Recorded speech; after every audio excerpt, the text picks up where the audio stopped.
Viva Real, Real Estate for the Americas, where we interview local market experts. Today I'm with Ben Vaughn. He's a real estate professional in Uvita, Costa Rica. Ben, welcome to the show. Thanks, Brian. So, Ben, tell me a little bit more about how you ended up in Costa Rica and kind of what you do out there. Okay, we came down, family of my wife and 3 children, one who was an adult, and her husband, so there were 6 of us. And I get asked that a lot, why did you move to Costa Rica 10 years ago? There weren't really a lot of people moving, certainly into the southern zone of Costa Rica at that time. And what we had in mind was pretty much just broadening out our horizons. We had a beautiful home and life in Aspen, Colorado. I was in the art business, had a nice home, good job, friends, family, the whole bit. So we weren't running away from anything, which is what a lot of people wonder, right? And but what we were doing was trying to go to something good, just something different mainly. It didn't even have to be better. It just needed to be different. We wanted our children to be bilingual and bicultural. It was extremely important to my wife. And so it wasn't even really that much of a conversation. It was just the thing to do. And I chalked that up to being tight, just maybe an old hippie mindset or something, but it just made a lot of sense at the time, and we haven't looked back. And so why did you guys choose Uvita, or why are you living there now? Tell us a little bit about the area and what makes it special. Okay, we really didn't want to move into an enclave of expats, so we moved into San Isidro del General, which is the largest city in the southern zone of Costa Rica, about 35 minutes inland. And we just immersed ourselves in the culture and language for the first 5 or 6 years. And it worked. My children were used to the fairly affluent sort of lifestyle of the Aspen, Colorado Valley, and which was some of my concern, actually. It was one of the things I did sort of want to get away from, although I didn't mind them being exposed to that, but I did want them to see other aspects of life. So when we moved down into this area, they immediately started making friends with neighborhood kids and getting invited over for sleepovers and so on, and they would go into these homes where there's 4 kids sleeping in a double bed and that sort of thing, and they saw that these kids were happy, and it was just a whole different lifestyle, and it did pretty much what we had hoped it would do. It did broaden out their perspectives and viewpoints on life. Great. Now, we talk a lot about real estate. You're a real estate professional. That's kind of your area of expertise. For those buying Costa Rica real estate, what would you say is the most common mistake that people make? Well, the number one thing that I have to deal with is that usually people come down here, they know that there's a lot of beaches, world-class surfing, big ocean views, and so on, and frequently they want to live on the beach. In this part of the world, you don't want to live on the beach. One of the beauties of this zone that we're in here is that the mountains come right down to the sea here. It's kind of like a Carmel, California area, or Big Sur right along in there, and the nice thing is that you frequently do have to 4-wheel drive home, but right from the coastal highway you turn inland and drive sharply uphill, and you get to like right now I'm sitting at my home looking out over the ocean. I'm at about 1,000-foot elevation, and I could hop in my car and in about 10 minutes be to the beach. So anyways, the main thing that I usually have to deal with is that people may come here with a California beach or Florida beach in mind, where they want to be right there on the sand. And here you don't want that, because it's pretty warm down there and it's a little bit buggy, and there's also some legal issues about being right there next to the beach in a zone, a 200-meter zone called the Maritime Zone. So fee simple titled property inland just a little bit with the ocean views and a lot of breezes. The house I live in doesn't have any air conditioning and doesn't need it. We don't miss it. You just need the air motion. So first thing is kind of working with people. They really generally will have their hearts set on being right there next to the beach. And after being here for a little while, they find out that's not the case and make that adjustment pretty easily. Before we started talking, I was on your website or your blog, Guys in the Zone, and I found it as a pretty good resource. Tell us a little bit about what yodeling naked is.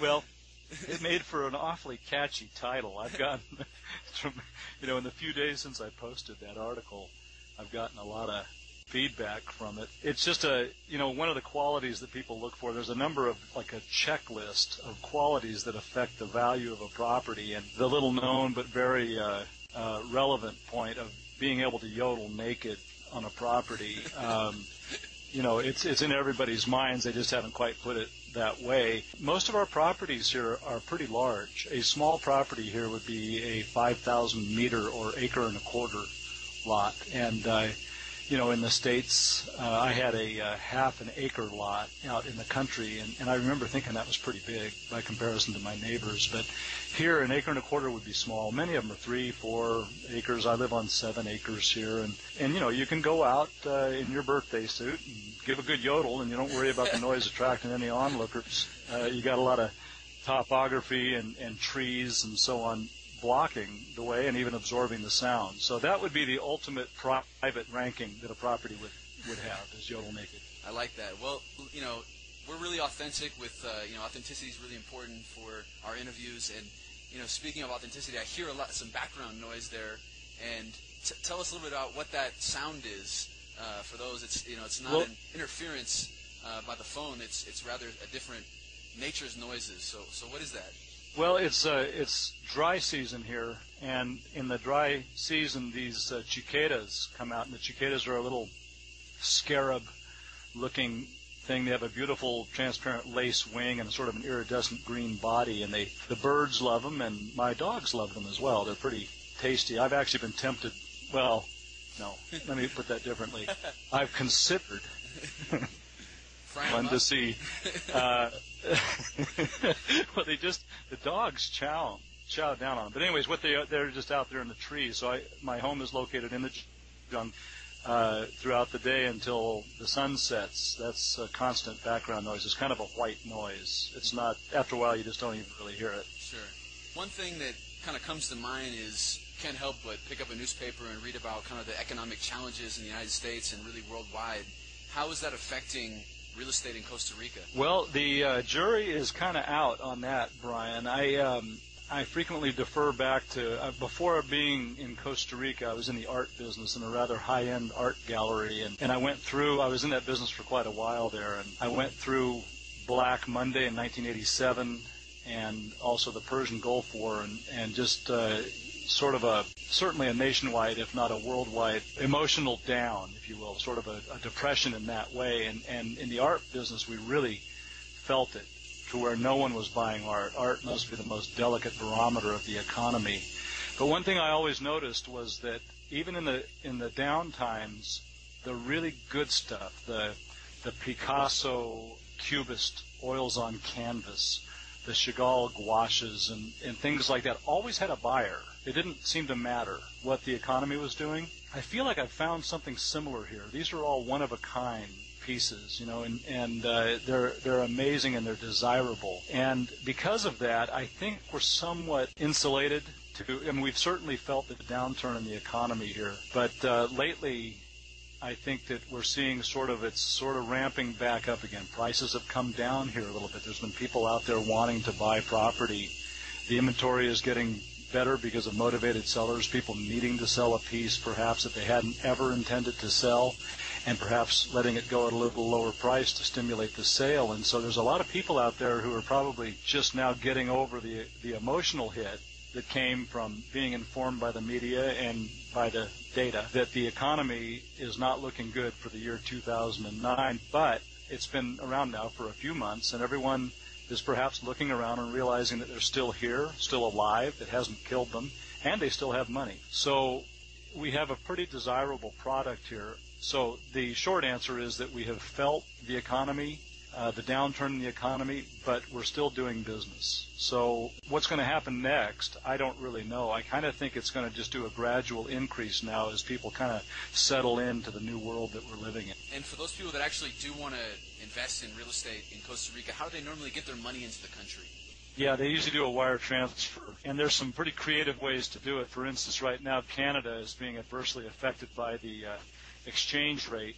And I just found out about a website the other day, and I'm sorry I'm not able to quote it for this interview. I would be able to provide it perhaps for your blog. You can post it to the show notes. But anyways, it really helps with countries that have an unfavorable exchange rate coming into this U.S. dollar-based business that we're doing here. Now Costa Rica has its own currency. It's called the colon, but it's all based on the U.S. dollar. So if there's exchange rates to consider, there's some workarounds that we're starting to use with U.S.-based business clients who are buying and sending money down from the States. We just do a wire transfer, and there's there's a fee involved with that. It seems to range between $45,000 and $60,000. Now, just to carry on a little bit with that, the process of buying a piece of land here, you secure a piece of property with a 10% deposit that accompanies your written offer.